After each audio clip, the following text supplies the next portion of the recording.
Myself, Dr. Mamta Sharma, Associate Professor Political Science, Government College, Berod. विद्यार्थियों, जैसा कि आप सभी को विदित है कि हम बीए पार्ट सेकंड का first paper selected political system को समझ रहे हैं।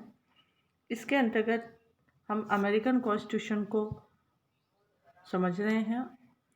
पूर्व के वीडियो में हमने अमेरिकन कॉन्स्टिट्यूशन की फीचर्स को पढ़ा। तत्पश्चात अपन separation of power and checks and balance के बारे में समझा। आज इसी के अंतर्गत हम अमेरिका में फेडरल सिस्टम ऑफ अमेरिका को समझेंगे। अमेरिकन कॉन्स्टिट्यूशन के सभी फीचर्स के अंतर्गत संघीय व्यवस्था या फेडरल सिस्टम भी उसका एक पार्ट है। संघीय शासन व्यवस्था के अंतर्गत हम सबसे पहले देखेंगे कि संघ शब्द का अंग्रेजी पर्यायवाची फेडरेशन लैटिन भाषा के शब्द फोइडस से निकला है, जिसका अर्थ है संधि या समझौता। अतः शब्द व्युत्पत्ति के दृष्टिकोण से समझौते द्वारा निर्मित राज्य को संघ राज्य कहा जा सकता है। संवैधानिक दृष्टिकोण से संघात्मक शासन का तात्पर्य एक ऐसे शासन से होता है जिसमें संविधान द्वारा ही केंद्रीय सरकार और इकाइयों की सरकारों के बीच शक्ति विभाजन कर दिया जाता है और ऐसा प्रबंध कर दिया जाता है कि इन दोनों पक्षों में से कोई एक अकेला इस शक्ति विभाजन में परिवर्तन ना कर सके। इस संबंध में डाइसी ने कहा है कि एक संघात्मक राज्य एक ऐसे राजनीतिक उपाय के अतिरिक्त कुछ नहीं है जिसका उद्देश्य राष्ट्रीय एकता तथा राज्य अधिकारों में मेल स्थापित करना है। इसी के अंतर्गत हम डॉक्टर गॉर्नर की परिभाषा को भी बताना उचित समझेंगे कि संघ शासन व्यवस्था एक ऐसी प्रणाली है जिसमें केंद्रीय तथा स्थानीय सरकारें एक ही प्रभुत्व शक्ति के अधीन होती हैं। ये सरकारें अपने अपने क्षेत्र में जिसे संविधान अथवा संघ का कोई कानून निश्चित करता है सर्वोच्च होती है। संघ सरकार, जैसा कि प्राय यह कह दिया जाता है कि अकेली केंद्रीय सरकार नहीं होती, बल्कि वह केंद्रीय और स्थानीय सरकारों को मिलाकर बनती है। स्थानीय सरकारें उसी प्रकार संघ का भाग है जिस प्रकार केंद्रीय सरकार, और वे केंद्र द्वारा निर्मित अथवा नियंत्रित नहीं होती। इस तरह से डॉक्टर गॉर्नर ने संघीय शासन की डेफिनेशन दी है। तत्पश्चात हम देखेंगे कि अमेरिका में संघीय व्यवस्था क्यों, why federal system in the USA. इसके अंतर्गत हम देखेंगे कि जब हमने अमेरिकन कॉन्स्टिट्यूशन की विशेषताएं पढ़ी थी, उसके अंतर्गत संघीय व्यवस्था भी संयुक्त राज्य अमेरिका की एक प्रमुख विशेषता है और विश्व में सबसे पहले संयुक्त राज्य अमेरिका के द्वारा ही इसे अपनाया गया था। पूर्व में भी बताया गया है कि फिलाडेल्फिया सम्मेलन के द्वारा जब अमेरिकी संविधान का निर्माण किया जा रहा था, उससे पूर्व अमेरिकी क्षेत्र के 13 उपनिवेश पृथक पृथक रहते हुए अपना राजनीतिक जीवन व्यतीत कर रहे थे। लंबे समय से अलग रहने के कारण उनमें अपनी पृथक सत्ता के प्रति स्वाभाविक रूप से तीव्र मोह उत्पन्न हो गया था और वे इसे छोड़ने के लिए तैयार नहीं थे। लेकिन इसके साथ ही ब्रिटिश सत्ता के विरुद्ध विद्रोह करने वाले इन 13 राज्यों को इस बात का पूरा भय था कि ब्रिटेन या यूरोप का अन्य कोई देश उन्हें पुनः पराधीन करने के लिए प्रयत्न कर सकता है। अतः भारी दबाव का सफलतापूर्वक मुकाबला करने के लिए उनका ऐसा होना आवश्यक था और उनके सामने समस्या ये थी कि विविध राज्य अपनी पृथक पृथक सत्ता बनाए रखते हुए भी एक हो जाए, और ऐसा केवल संघीय व्यवस्था को अपनाकर ही किया जा सकता है। इस तरह से तत्कालीन परिस्थितियों के अतिरिक्त अमेरिका के विशाल क्षेत्रफल और जनसंख्या को दृष्टि में रखते हुए भी कहा जा सकता है कि इतने बड़े देश में एकात्मक शासन नहीं चल सकता था। इसलिए संघीय व्यवस्था ही एक स्वाभाविक और उपयुक्त व्यवस्था थी। तत्पश्चात हम देखेंगे कि अमेरिकन व्यवस्था में संघीय तत्व क्या क्या है, मतलब federal elements in American system. अमेरिकी संविधान में कहीं पर भी, जैसा कि पूर्व में भी बताया गया है, कहीं पर भी फेडरल या फेडरेशन शब्दों का प्रयोग नहीं किया गया है, लेकिन अमेरिकी संविधान में संघीय शासन के तत्व नितांत स्पष्ट है और उन्हें हम निम्न रूपों में देख सकते हैं। Firstly, dual application of the government power, प्रभुत्व शक्ति का दोहरा प्रयोग। यद्यपि संप्रभुता का विभाजन नहीं हो सकता है और संघ राज्य में भी संप्रभुता अविभाज्य होती है, किंतु संघ राज्य में संप्रभुता की अभिव्यक्ति अवश्य ही केंद्रीय सरकार और इकाइयों की सरकारें इस प्रकार के दो साधनों द्वारा होती है। अमेरिकी संविधान के अंतर्गत प्रभु शक्ति के दोहरे प्रयोग की ही व्यवस्था की गई है। केंद्रीय सरकार और राज्य सरकार दोनों को ही संविधान से मान्यता प्राप्त है और ये अपने अपने क्षेत्र में कार्य करने के लिए स्वतंत्र है। सेकेंडली, डिवीजन ऑफ पावर्स, शक्तियों का विभाजन। शक्तियों का विभाजन संघीय व्यवस्था का निश्चित रूप से सर्वाधिक महत्वपूर्ण तत्व है। संघीय शासन के अंतर्गत संविधान द्वारा केंद्रीय सरकार और इकाइयों की सरकारों के बीच शक्ति का विभाजन कर दिया जाता है। अमेरिकी संविधान के अनुच्छेद 1 की 8वीं और 10वीं उपधाराओं में केंद्रीय सरकार तथा राज्यों की सरकारों में शक्तियों का बंटवारा किया गया है। तत्पश्चात thirdly, supremacy of the constitution. Supremacy of constitution means संविधान की सर्वोच्चता। संविधान की सर्वोच्चता बताने से पहले शक्तियों के विभाजन के अंतर्गत हम कुछ शक्तियों को बताना भी उचित समझेंगे। फॉर एग्जाम्पल, संघीय शक्ति में संघीय कार्यों के लिए करारोपण, राष्ट्रीय साख पर ऋण प्राप्ति, वैदेशिक और अंतर्राष्ट्रीय व्यापार का नियमन कुछ तत्व हैं। इसी के अंतर्गत वैदेशिक संबंधों को भी हम लेते हैं। जबकि राज्यों की शक्तियों में स्थानीय कार्यों के लिए करारोपण, राज्यों की साख पर ऋण प्राप्ति, राज्यों के आंतरिक क्षेत्र में व्यापार का नियमन, दीवानी और फौजदारी कानून, इन सबको हम शक्तियों के विभाजन के अंतर्गत लेते हैं। तत्पश्चात हम सुप्रीमेसी ऑफ कॉन्स्टिट्यूशन की बात करेंगे। संविधान की सर्वोच्चता। संघ शासन समझौते द्वारा स्थापित शासन होता है। यह समझौता संविधान में निहित होता है और संघ राज्य का यह संविधान सर्वोच्च होता है। केंद्रीय सरकार, इकाइयों की सरकारें तथा सरकारों के विभिन्न अंग संविधान के प्रतिकूल किसी भी प्रकार का कार्य नहीं कर सकते। अतः संयुक्त राज्य अमेरिका में सुप्रीमेसी ऑफ कॉन्स्टिट्यूशन को अपनाया गया है। तत्पश्चात सुप्रीमेसी ऑफ द जुडिशरी, न्यायपालिका की सर्वोच्चता।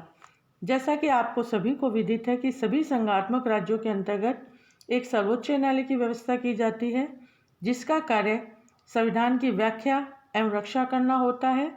सर्वोच्च न्यायालय केंद्रीय सरकार, प्रांतीय सरकारें या सरकार के किसी अंग द्वारा संविधान के प्रतिकूल किए गए कार्यों को अवैधानिक घोषित कर सकता है और यही न्यायिक सर्वोच्चता है। अमेरिका में न्यायिक सर्वोच्चता के सिद्धांत को भी अपनाया गया है और सर्वोच्च न्यायालय संविधान का उल्लंघन करने वाले कांग्रेस के कानूनों, राष्ट्रपति की आज्ञाओं अथवा राज्य सरकारों के कानूनों और कार्यों को अवैध घोषित कर सकता है। इसी के अंतर्गत नेक्स्ट, फिफ्थ, ड्यूअल सिटीजनशिप, दोहरी नागरिकता।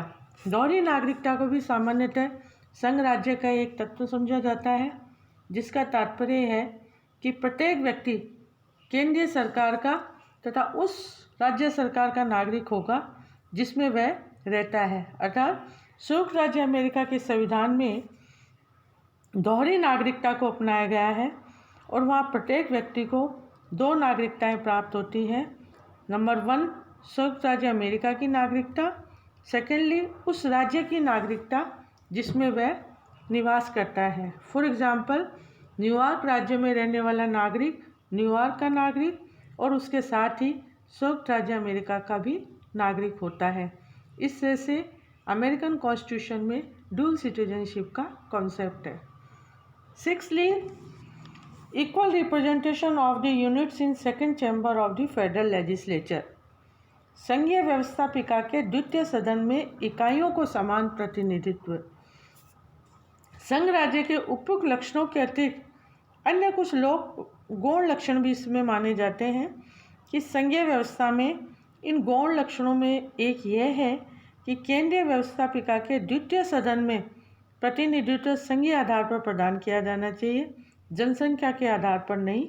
अतः संयुक्त राज्य अमेरिका में ऐसा ही किया गया कि कांग्रेस के प्रथम सदन, जिसे हम प्रतिनिधि सभा कहते हैं, में प्रतिनिधियों की संख्या जनसंख्या के आधार पर प्रदान किया गया और इस सदन में बड़े राज्यों को अधिक प्रतिनिधित्व प्राप्त हुआ और छोटे राज्यों को कम, लेकिन द्वितीय सदन, जिसे हम सेनेट कहते हैं, में छोटी बड़ी सभी इकाइयों को समान प्रतिनिधित्व प्रदान किया गया। Seventh, inviolability of the territorial integrity of state. राज्यों की प्रादेशिक अखंडता अनुल्लंघनीय है। संघ राज्य का एक सिद्धांत यह भी माना जाता है कि संघ की इकाइयों के क्षेत्र में परिवर्तन का अधिकार नहीं होना चाहिए। संयुक्त राज्य अमेरिका के संविधान में ऐसा ही किया गया है। संविधान के अनुच्छेद 4 की उपधारा 3 में स्पष्ट किया गया है कि कांग्रेस नवीन राज्यों को संघ में प्रवेश दे सकेगी, परंतु कोई नया राज्य दूसरे राज्य के क्षेत्राधिकार में स्थापित नहीं किया जाएगा और न ही दो या अधिक राज्य या उनके भागों से मिलकर उन राज्यों के विधानमंडल तथा कांग्रेस की सहमति के बिना किसी नवीन राज्य का निर्माण किया जा सकता। इसका तात्पर्य यह है कि राज्य की सीमाओं में उनकी सहमति से ही परिवर्तन किया जा सकता है।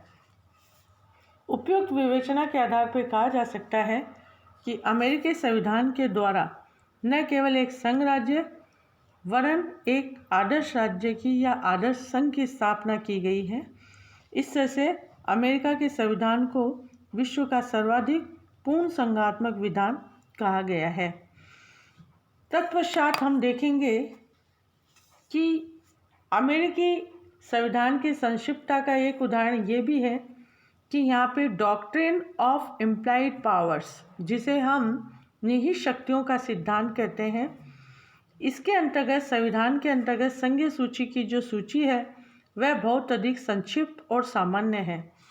उनमें ऐसी शक्तियों का उल्लेख नहीं किया गया जिनका प्रयोग किए बिना न तो संघ अपने उत्तरदायित्व पूरा कर सकता है और न ही संघीय व्यवस्था को बनाए रख सकता है। ऐसी स्थिति में संघीय शासन द्वारा इस धारणा को अपनाया गया कि संविधान द्वारा सौंपी गई शक्तियों और उत्तरदायित्वों को पूरा करने के लिए जिन किन्हीं शक्तियों का प्रयोग किया जाना आवश्यक हो, संघीय शासन द्वारा उन शक्तियों का प्रयोग किया जा सकता है। अतः संघीय शासन द्वारा उन शक्तियों को इस आधार पर अपने हाथ में ले सकता है कि ये शक्तियाँ संविधान में दी गई मूल शक्तियों की क्रियान्विति हेतु आवश्यक है और इस दृष्टि से संविधान में निहित है। इसी आधार पर निहित शक्तियों के सिद्धांत का उदय हुआ। निहित शक्तियों के सिद्धांत का कुछ constitutional basis of the theory कि निहित शक्तियों के सिद्धांत का कुछ संवैधानिक आधार है, जिसके अंतर्गत यह एक ऐसी परंपरा के रूप में हुआ है जिसे बाद में सर्वोच्च न्यायालय के निर्णय के अनुसार मान्यता प्रदान की गई और जो अमेरिका की संवैधानिक व्यवस्था का एक प्रमुख आधार बन गया। सिद्धांत के इस परंपरागत उदय के कारण संविधान की संकुचित रूप से व्याख्या करने वाले पक्ष के द्वारा निरंतर यह बात कही गई कि निहित शक्तियों के सिद्धांत का कोई संवैधानिक आधार नहीं है, लेकिन वास्तव में ऐसी धारणा को अपनाना उचित नहीं है। इस सिद्धांत का उदय परंपराजनित होते हुए भी इसका संवैधानिक आधार है और यह आधार अनुच्छेद 1 की उपधारा 8 में देखा जा सकता है, जिसमें कहा गया है कि उपयुक्त शक्तियों की क्रियान्विति हेतु सभी आवश्यक और उचित कानूनों का निर्माण करने की शक्ति कांग्रेस को प्राप्त होगी और निहित शक्तियों के सिद्धांत का उदय इसी आधार पर हुआ। तत्पश्चात इस सिद्धांत के उदय और इतिहास के बारे में हम थोड़ा संक्षिप्त में बताना उचित समझेंगे कि अमेरिकी संविधान निर्माती सभा फिलाडेल्फिया सम्मेलन के दो पक्ष थे, फेडरलिस्ट और एंटी फेडरलिस्ट, जिसे हम संघवादी और संघवाद के विरोधी दो पक्ष मानते हैं। संघवादी संविधान की उदार व्याख्या करते हुए केंद्रीय सरकार को अधिक शक्तियां सौंपने के पक्ष में थे और संघवाद के विरोधी संविधान का अक्षरशः पालन करते हुए केंद्रीय सरकार का कार्यक्षेत्र सीमित करने के पक्ष में थे। इसी के अंतर्गत निहित शक्तियों के सिद्धांत को स्पष्ट रूप से समझने के लिए निहित शक्तियों के कुछ उदाहरणों का अध्ययन भी इसके अंतर्गत किया गया, जिसमें कुछ एस्पेक्ट्स निम्न प्रकार से हैं। फर्स्टली कि संविधान ने कांग्रेस को विदेशों के साथ व परस्पर राज्यों में व्यापार प्रबंध करने की शक्ति दी है। व्यापार के प्रबंध हेतु बैंकिंग प्रणाली, यातायात, संचार के साधनों पर नियंत्रण आवश्यक होता है। इसी तरह संविधान ने कांग्रेस की सेना तथा जल सेना की स्थापना की भी शक्ति प्रदान की गई थी। इसके अंतर्गत सैनिक तथा सेना अकादमियों की स्थापना की शक्ति निहित मान ली गई है। तत्पश्चात हम देखेंगे रेस्ट्रिक्शन ऑन इम्प्लाइड पावर्स। निहित शक्तियों पर कुछ प्रतिबंध भी लगाए गए थे। निहित शक्तियों के संबंध में केंद्रीय सरकार की शक्ति में पर्याप्त वृद्धि की थी, लेकिन यह नहीं समझा जाना चाहिए था कि कांग्रेस या केंद्रीय सरकार इस सिद्धांत के आधार पर मनमानी शक्तियों का प्रयोग कर सकती थी। इस सिद्धांत के आधार पर केंद्रीय सरकार केवल उन्हीं शक्तियों का प्रयोग कर सकती थी जो संविधान द्वारा केंद्रीय शासन को प्रदत्त शक्तियों के संबंध और उन पर आधारित है। इसके अतिरिक्त अन्य किसी शक्तियों का प्रयोग उनके द्वारा नहीं किया जाता। इस तरह से हम देखेंगे कि निहित शक्तियों के सिद्धांत पे कुछ रेस्ट्रिक्शंस भी लगाए गए थे। तत्पश्चात हम देखेंगे फेडरल सेंट्रलिज्म या जिसे फेडरल सेंट्रलाइजेशन, संघीय केंद्रीकरण। संघीय केंद्रीकरण की हम बात करते हैं कि अमेरिकी संघ का निर्माण करते समय अमेरिकी संघ की इकाइयों को अपने राज्यों की सत्ता के प्रति बहुत अधिक मोह था। इस कारण उनके द्वारा एक ऐसे संघ का निर्माण किया गया जिसमें केंद्रीय सरकार को सीमित शक्तियां ही प्रदान की गई थी और इस बात का पूरा ध्यान रखा गया था कि केंद्र अधिक शक्तिशाली होकर राज्यों पर अपना पूर्ण नियंत्रण स्थापित न कर ले। लेकिन अनेक बार संविधानों का विकास संविधान निर्माताओं द्वारा सोची गई दिशा में नहीं होता। अमेरिकी संविधान के अंतर्गत भी संघीय व्यवस्था के संबंध में ऐसा ही हुआ। संविधान को कार्य रूप प्रदान करने के थोड़े समय बाद से ही संयुक्त राज्य अमेरिका की आंतरिक स्थिति और विदेशों के साथ उनके संबंधों की स्थिति में इस प्रकार परिवर्तन हुआ कि केंद्र की स्थिति अधिकाधिक प्रभावशाली होती गई और इकाइयों का महत्व कम होता गया। अतः डिमॉक के शब्दों में कि केंद्रीकरण का तात्पर्य शिखर पर सत्ता केंद्रित होने की प्रवृत्ति के साथ निम्न सत्ता से उच्च सत्ता को शक्ति का हस्तांतरण है। इस आधार पर संघीय केंद्रीकरण के लिए स्वाभाविक रूप से प्रश्न उपस्थित होता है कि संघीय केंद्रीकरण की इस प्रवृत्ति के कारण क्या है और संघीय केंद्रीकरण के लिए उत्तरदायी तत्वों को कौन कौन से ऐसे तत्व हैं जो कि इसके लिए रिस्पॉन्सिबल है। इसके अंतर्गत हम निम्न तत्वों को शामिल करते हैं। Number 1, मेटलिस्टिक economic and social changes, भौतिक, आर्थिक व सामाजिक परिवर्तन। संघीय केंद्रीकरण की प्रवृत्ति का संभवतः और सर्वाधिक महत्वपूर्ण कारण भौतिक, आर्थिक और सामाजिक परिवर्तन कहा जा सकता है, क्योंकि संविधान लागू किए जाने के समय से लेकर आज तक के लगभग 216 वर्षों में अमेरिकी राष्ट्र की स्थिति में महत्वपूर्ण परिवर्तन हुए हैं और इन परिवर्तनों ने केंद्र राज्य संबंधों को स्वाभाविक रूप से प्रभावित किया है। 1789 में अमेरिका, जो कि एक छोटा अंतर्राष्ट्रीय राजनीति के प्रति उदासीन और सीधी सादी कृषि प्रधान अर्थव्यवस्था वाला देश था या राज्य था, उसने विकसित होकर अत्यधिक औद्योगिकरण और आज संभवतः विश्व में सबसे अधिक शक्तिशाली राज्य का रूप ग्रहण कर लिया है। अमेरिकी क्षेत्र के विस्तार, जनसंख्या की वृद्धि और आर्थिक और सामाजिक संगठन की बढ़ती हुई जटिलता आदि तत्वों ने राष्ट्रीय सरकार के पक्ष में शक्ति संतुलन स्थापित कर लिया। इस तरह से यातायात और संचार के साधनों और व्यापार के व्यापक विकास ने भी यांत्रिक प्रगति की, जो कि सत्ता के केंद्रीकरण के लिए आवश्यक है। सेकेंडली, सिविल वार 1861 से 1865 तक अमेरिका में जो गृह युद्ध चला, उसने राष्ट्र राज्य संबंधों का निर्णय राष्ट्रीय सरकार के पक्ष में किया। गृह युद्ध को अमेरिका के संवैधानिक इतिहास में इस दृष्टि से सर्वाधिक महत्वपूर्ण घटना कहा जा सकता है कि इसने सदैव के लिए यह बात स्पष्ट कर दी कि अमेरिकी संघ की कोई इकाई अमेरिका से अलग नहीं हो सकती। इसने राज्य की स्वायत्तता और राज्य के प्रति भक्ति का निर्बल करते हुए राष्ट्रीय दृष्टिकोण का प्रतिपादन किया। Thirdly, doctrine of implied power and other judicial decisions, निहित शक्तियों का सिद्धांत और न्यायिक निर्णय। संघीय केंद्रीकरण की प्रवृत्ति को जन्म देने वाला एक महत्वपूर्ण तत्व है सर्वोच्च न्यायालय का निर्णय रहा है। केंद्रीय सरकार द्वारा अपनी अधिकांश अतिरिक्त शक्ति संवैधानिक संशोधनों के माध्यम से नहीं, बल्कि सर्वोच्च न्यायालय द्वारा की गई संवैधानिक व्यवस्था से प्राप्त की गई है। और केंद्रीय सरकार की शक्ति बढ़ाने वाला एक महत्वपूर्ण तत्व उनके द्वारा की गई निहित शक्तियों के सिद्धांत की खोज ही रहा है। और केंद्रीय सरकार को निहित शक्तियों के सिद्धांत के नाम पर अपनी शक्तियां बढ़ाने का अवसर मिला और इससे शक्ति संतुलन निश्चित रूप से केंद्र के पक्ष में रहा।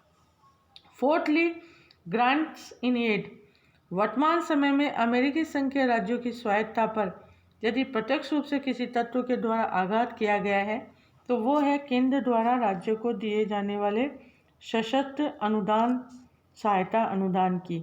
19वीं सदी के अंत तक अमेरिकी संघ की इकाइयाँ वित्तीय दृष्टि से लगभग आत्मनिर्भर थी और केंद्र के द्वारा राज्यों को जो थोड़ी बहुत सहायता दी जाती थी वह बिना किसी शर्त के होती थी। लेकिन वर्तमान समय में केंद्र द्वारा राज्यों को दिए जाने वाली सहायता अनुदानों की मात्रा बहुत अधिक बढ़ गई है।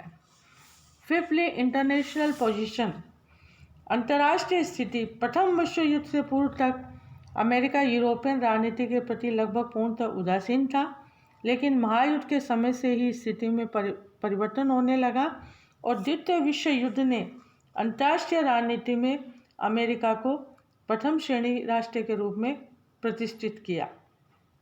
सिक्सली, change outlook of the peoples towards centre, केंद्र के प्रति जनता का परिवर्तित दृष्टिकोण।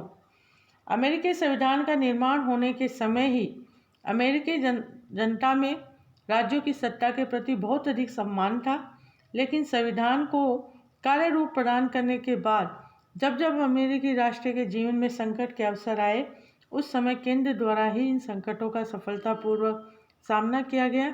1930 के आर्थिक संकट के समय बेरोजगारी आदि की समस्याओं को राज्यों के द्वारा हल नहीं किया जा सका, अतः राष्ट्रपति रूजवेल्ट ने न्यू डील इकोनॉमिक पॉलिसी अपनाकर इसे हल किया। इस प्रकार हम देखते हैं कि संयुक्त राज्य अमेरिका में संघ में केंद्रीय सरकार की शक्तियों में निरंतर वृद्धि होती रही। तत्पश्चात हम देखेंगे कि assessment of the federal system. संयुक्त राज्य अमेरिका में संघीय केंद्रीकरण की इस प्रवृत्ति को देखकर अनेक पक्षों द्वारा यह विचार व्यक्त किया गया कि अमेरिका में संघात्मक व्यवस्था संकट में पड़ गई है। लेकिन संघीय केंद्रीकरण की इस प्रवृत्ति को देखते हुए लियोनार्ड ने भविष्य के संबंध में कहा है कि आगामी चौथाई शताब्दी में राज्य खाली खोखले बन जाएंगे जो मुख्यतः संघीय विभागों के ग्रामीण जिलों के रूप में कार्य करेंगे और अपना भरण पोषण करने के लिए संघीय कोष पर निर्भर रहेंगे। इसी तरह से रोसे रेमंड का भी विचार था कि संघीय व्यवस्था समाप्त हो चुकी है। उन्होंने कहा है कि वास्तविक रूप में हमारी संघीय व्यवस्था अब अस्तित्व में नहीं है, उसे पुनः अस्तित्व में लाने की कोई संभावना नहीं है। लेकिन लियोनार्ड या रोसे रेमंड जैसे लेखकों द्वारा किया गया अमेरिकी राजनीतिक व्यवस्था का यह मूल्यांकन सही नहीं है और राज्य अमेरिकी राजनीतिक व्यवस्था का महत्वपूर्ण अंग है और वह इस रूप में बने रहेगा। वस्तुस्थिति यह है कि अमेरिका जैसे विशाल और आर्थिक तथा भौतिक विविधताओं से परिपूर्ण देश में एकात्मक व्यवस्था कभी भी कार्य नहीं कर सकती। अतः अमेरिकी संघ के राज्य संघात्मक व्यवस्था की स्वायत्त प्रशासनिक इकाइयाँ इसमें बनी रहेगी। यह इस मनोवैज्ञानिक आधार पर भी कहा जा सकता है। संघात्मक में हम कहेंगे कि संघात्मक व्यवस्था में केंद्र और राज्यों के पारस्परिक संबंधों का रूप परिवर्तित होता रहता है और वस्तुस्थिति ये है कि अमेरिकी संघ उस स्थिति से गुजर चुका है जिसमें केंद्र और इकाइयों को एक दूसरे का प्रतिद्वंदी समझा जाता है। अब अमेरिकी संघ ने कोऑपरेटिव फेडरलिज्म की स्थिति में प्रवेश किया है जिसमें केंद्रीय सरकार और इकाइयों की सरकारों ने अपनी साझी वित्तीय साधनों के बल पर अनेक योजनाओं को अपनाया है। इस तरह से हम देखेंगे कि अमेरिकी राजनीति में संघीय व्यवस्था पूर्णतः सुरक्षित है और राज्यों की स्वायत्तता या संघात्मक व्यवस्था के लिए किसी प्रकार का कोई भय नहीं है। आज के वीडियो में हम इतना ही समझेंगे। नेक्स्ट वीडियो में हम नेक्स्ट टॉपिक को लेंगे। धन्यवाद।